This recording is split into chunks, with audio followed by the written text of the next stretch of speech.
उसने स्वीपर से बातचीत की। उस जमाने में शायद आपको मालूम होगा 3 जोड़ी कपड़ों का एक फिट हुआ करता था। 2010 या 2009 की बात होगी शायद। तो 3 जोड़ी कपड़े खरीदने पड़ते थे ज्वाइन करने के लिए। अभी बढ़ाया आवाज? हाँ, बढ़ाना। तो वो बात कर रहा था कि यार एक कंपनी है, 3 जोड़ी कपड़े खरीदने पड़ते हैं, 2 लोगों को बेचने पड़ते हैं, वो 2-4 को बेचते हैं और कहते हैं बहुत पैसा आता है। मैंने देखा वहां स्टेज पे कई लोग बोल भी रहे थे कि हमको इतना पैसा आया, हमको इतना पैसा आया, हमको इतना पैसा आया। तो तुमको इस बारे में कुछ मालूम है? करना चाहिए? किससे पूछ रहा है चाय वाला? हम जिंदगी में सबसे बड़ी गलती यही करते हैं कि सलाह गलत आदमी से लेते हैं। अगर आपको डॉक्टर बनना है और आप एक चाय ठेले वाले से सलाह मांगे, एक रिक्शे वाले से सलाह मांगे, एक टैक्सी वाले से सलाह मांगे कि भाई साहब डॉक्टर बनूं या ना बनूं, वो क्या सलाह देगा? भैया बहुत टफ है, इतना आसान नहीं है, तेल निकल जाता है, ज्यादा इस चक्कर में मत पड़ो, इस पचड़े में मत पड़ो।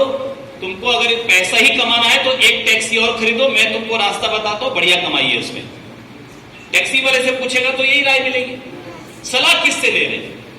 अच्छा, उस चाय वाले ने, उस स्वीपर ने जो सलाह दी वो भी बड़ी जोरदार थी। अगर आप जानना चाहो तो बताता हूं। उस स्वीपर ने कहा, हाँ सुना तो है, वो कोई आरसीएम करके कंपनी है, वो कपड़े, आप सुना है मैंने, 2 लोगों को बेचना पड़ता है, 4 बेचते हैं, 8 वो 4-8 को बेचते हैं। लोग बोलते तो हैं पैसा आता है, पता नहीं आता है कि नहीं आता है। हमारे मोहल्ले में एक चपरासी था, उसने 2 साल पहले ज्वाइन किया था, अभी पिछले महीने कार खरीद के लाया है, पता नहीं पैसा आता है कि नहीं आता है। ये कौन बोल रहा है? झाड़ू वाला है ना?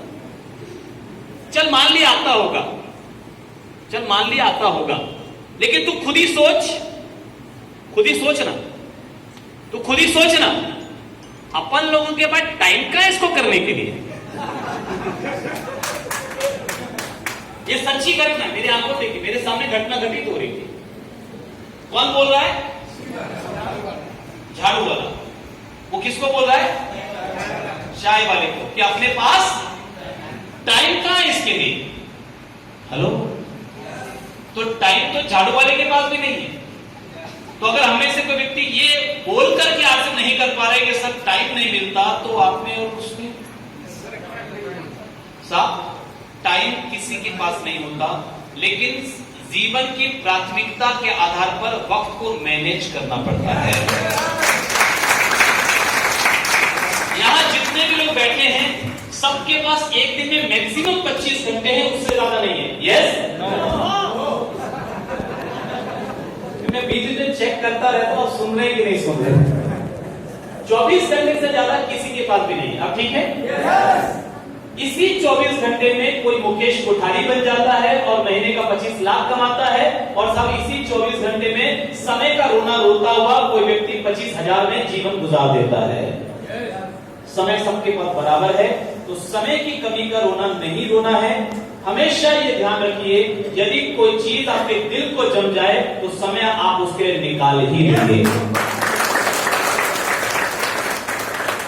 2002 में मेरे ग्रेट अपलाइन, जिनको मैं परमपिता परमात्मा और अपने माँ बाप के बाद पूजता हूं, बहुत ही आदर और सम्मान के साथ नाम लेना चाहूंगा, आदरणीय श्री पी.के. देवांगन जी।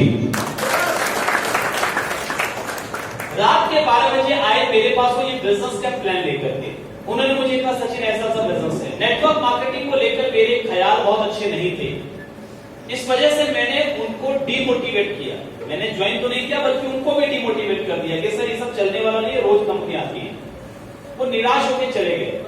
हमारे जो अपने राजस्थान से आए थे, वो वापस उनके घर पर गए और उनको वापस से मोटिवेट किया। और पी.के. देवांगन जी ने मुझे फोन किया और बड़े प्यार से बोला, सचिन तू यार से ज्वाइन करेगा या नहीं करेगा। अब ये उनका प्यार था क्योंकि हमारे संबंध अच्छे थे, तो मैंने ज्वाइन कर लिया। बट कई महीनों तक मैंने काम नहीं किया, क्योंकि संबंधों पे जो ज्वाइनिंग होती है उस पर काम नहीं होता। लेकिन वो लगातार मुझे फॉलो करते रहे कि एक बार मीटिंग में आ, एक बार मीटिंग में आ, नहीं अच्छा लगेगा कोई बात नहीं, लेकिन एक बार मीटिंग में आ तो जा, देख तो ले। मैं उनके बार बार बोलने के बाद जब बहाने बनाते बनाते थक गया कि अब और बहाने बचे नहीं हैं, तो मैं मीटिंग में गया तो मुझे जो सबसे बड़ी तकलीफ हुई वो गेट पर हुई। जब मुझे ये बोला गया कि सब अंदर घुसने के 30 रुपए लगेंगे, आज से मैं 20 साल पहले की बात कर रहा हूं, आज तो शायद आपको 150 रुपए लगा होगा। तो 15-20 साल में महंगाई 10 गुना हो गई है, आज से का टिकट 5 गुना ही हुआ है, तो आज से मिले पर आप तालियां बजा सकते हैं। तो मुझे गेट पर रोका गया कि भाई साहब 30 रुपए लगेंगे। मैंने ऑब्जेक्शन किया, मैंने कहा भाई साहब 30 रुपए किस बात के, आपकी कंपनी मीटिंग फ्री में नहीं करा सकती? बाहर कंपनियां करोड़ों रुपए विज्ञापन में खर्चा करती है। आज मैं मीटिंग में बैठूंगा, आपका प्रोडक्ट अच्छा लगेगा, आपका, क्योंकि मेरा तो था ही नहीं उस वक्त। मैंने कहा आपका प्रोडक्ट अच्छा लगेगा, मैं यूज करूंगा, कंपनी का व्यापार बढ़ेगा, तो क्या कंपनी मीटिंग फ्री में नहीं करा सकती? अच्छा, मैंने कुछ गलत बोला? यस या नो? नो, गलत हम बोलते हैं। तो मैंने कहा कि साहब कंपनी को मीटिंग फ्री में कराना चाहिए। तो मुझे बताया गया कि भाई साहब कंपनी मीटिंग नहीं कराती, कंपनी तो आपको पार्टनर बना लेती है, प्रोडक्ट बना करके आपको देती है, मार्केटिंग करने की जिम्मेदारी आपकी और हमारी होती है, बीच का पूरा कमीशन कंपनी हमको बांट देती है। एक दूसरे के व्यापार को बढ़ाने के लिए, नॉलेज ट्रांसफर करने के लिए इस तरीके की मीटिंग होती है, जिसका खर्चा हम टिकटों के माध्यम से निकालते हैं। तो मीटिंग कंपनी नहीं कराती, हम लोग कराते हैं और टिकटों के माध्यम से खर्चा बांट देते हैं। तो मैंने कहा चलो तब तो ठीक है, अगर ऐसा है तो फिर तो कोई एक व्यक्ति खर्चा क्यों करे, क्योंकि बिजनेस सबका है। लेकिन अगर ऐसा है तो भी, अगर टिकट लेनी ही पड़ती है तो भी, अभी तक हथियार मैंने डाला नहीं था, मैंने कहा टिकट लेना ही पड़ता है तो भी मैं क्यों लूं? अभी तक तो मैंने हासिल करने का डिसीजन लिया ही नहीं। मुझे तो ये बुला रहे थे, 6 महीने से पीछे पड़े थे, मना नहीं कर पाया इसलिए आया। तो अगर लेना ही पड़ता है तो वो ले जिसने मुझे बुलाया, यानी मेरे अप्लाई।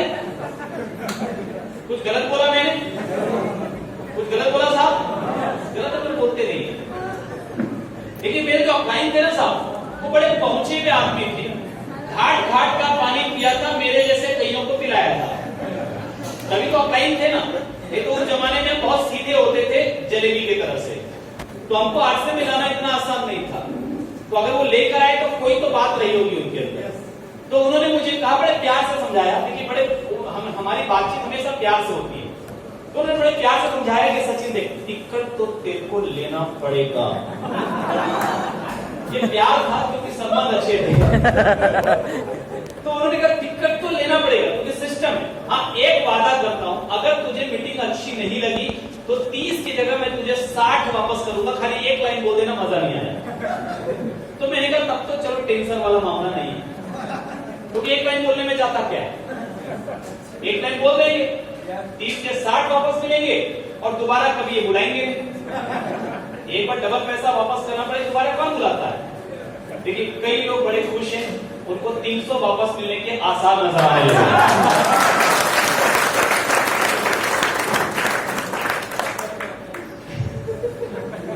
तो उस मीटिंग में मैं बैठा और जब पहली बार मैंने आसन का प्लान देखा तो मैं थोड़ा कंफ्यूज हो गया, कन्विंस नहीं हुआ लेकिन कंफ्यूज हो गया। मैंने कहा सर, जो अब तक मैंने नेटवर्क मार्केटिंग के बारे में सुन रखा था ये तो कुछ अलग लग रहा है।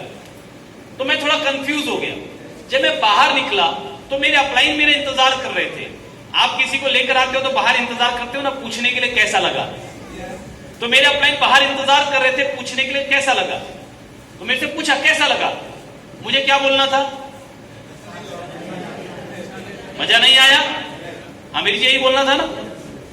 मैं कंफ्यूज था तो मुझे मालूम ही नहीं पड़ा मैंने क्या बोला। गलती से निकल गया, ठीक लगा। और उनके 60 बच गए, मेरे डूब गए। खैर उस दिन के बाद मैंने सिस्टम को स्टडी करना शुरू किया। मैंने कई किताबें पढ़ी, क्योंकि मैं इस बिजनेस में जब आया तो बहुत रिसर्च करके आया। मैंने किताब पढ़ी रिच डैड पुअर डैड, मैंने किताब पढ़ी बिजनेस स्कूल, मैंने किताब पढ़ी यू इंक, मैंने किताब पढ़ी the parable of the pipeline.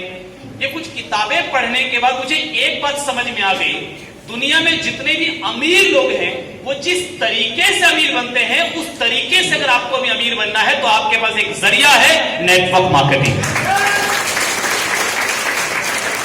क्योंकि दुनिया में कोई भी एक भी अमीर ऐसा नहीं है जो बिना नेटवर्क बनाए अमीर बना हो। हर व्यक्ति ने कोई भी काम अकेले नहीं किया, अपनी टीम बनाई, चाहे वो पैसा देके बनाई, एम्प्लॉइज की बनाई, चाहे फ्रेंचाइजी देके बनाई, लेकिन कामयाब वही हुआ, पैसा वही कमा पाया जिसने अपनी टीम बनाई। जिस व्यक्ति के पास खुद की टैक्सी थी वो ड्राइवर कभी अमीर नहीं बना, लेकिन जिसके पास खुद की एक टैक्सी नहीं थी वो ओला कंपनी का मालिक जरूर अमीर बन गया, क्योंकि उसने क्या किया? नेटवर्क बनाया। क्या बनाया साहब? नेटवर्क बनाया। धर्म के क्षेत्र में भी हम उसी बाबा को सबसे बड़ा बाबा मानते हैं जिसके ज्यादा फॉलोअर है, जैसा नो, जिसको ज्यादा लोग सुनते हैं। आप कहीं स्टेशन में ट्रेन से उतरे और आपके पास थोड़ा टाइम है चाय पीने का, सामने 4 चाय के स्टॉल हैं, 3 खाली पड़े हैं और एक में 50 लोग भीड़ लगा के खड़े हैं। आप किस में जाएंगे चाय पीने? जबकि हो सकता है कि उसकी चाय सबसे बकवास हो और वो 50 लोग जो खड़े हैं वो सारे के सारे एक साथ आए थे तो एक ही जगह रुक गए। ये संयोग भी हो सकता है, मगर आप वहीं जाएंगे क्योंकि आपको ये लगेगा जब इतने लोग चाय पी रहे तो कुछ तो खास बात है। किसी भी क्षेत्र में, धर्म, राजनीति, व्यापार, किसी भी क्षेत्र में वही व्यक्ति कामयाब है जिसके पास ज्यादा लोग हैं। हेलो। और आज हमें मौका मिला है कि हम अपने साथ ज्यादा लोग ला सकते हैं, हम भी अपना नेटवर्क बना सकते हैं। अब चाहे वो इससे नफरत कर ले और चाहे तो इसको करीब से समझ ले। भैया कई लोग मुझे बोलते हैं कि साहब ये हम नहीं करेंगे। मैंने कहा क्यों? बोले ये तो लोगों को जोड़ने का बिजनेस है, बोले ये तो जोड़ा जाड़ी का बिजनेस है, जोड़ने का बिजनेस है। अरे मैंने कहा तो इसमें बुरा क्या है? बोले नहीं नहीं नहीं, लोगों को जोड़े, कौन जाए उनके पास, आप जुड़ जाओ, हम जोड़ने का बिजनेस हम नहीं करेंगे। मैंने कहा साहब लोग धर्म, जाति, संप्रदाय के नाम पर लोगों को तोड़ने का काम कर रहे हैं, हमें गर्व है कि हम लोगों को जोड़ने का काम कर रहे हैं। इसमें शर्म किस बात की साहब? इसमें शर्म किस बात की? गर्व है कि हम लोगों को जोड़ने का काम कर रहे हैं। तो क्या इस सिस्टम को करीब से जानना चाहिए? जानना चाहेंगे? मेरे साथ हैं? तो चलिए आपसे मैं स्क्रीन को शेयर